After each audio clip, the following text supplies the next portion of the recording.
Welcome to Solvetic, your channel to always learn technology easily. Below in the description, you will find useful links we used in this video.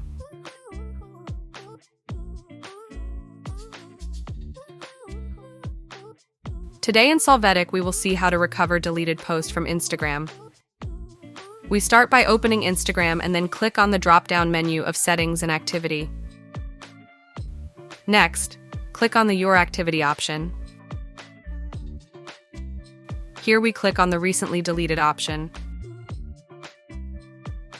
After that, we will see the posts that we have deleted, and that will be permanently deleted after the number of days that appear. To recover it, first click on it and then on the 3 options points. After this, click on the Restore option and confirm the action.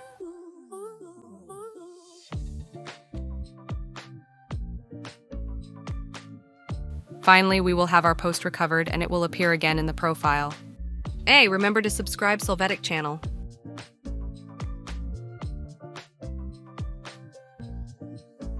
We hope it has been helpful for you. Here are links to watch more videos of your interest and subscribe to the Solvetic channel. Thank you.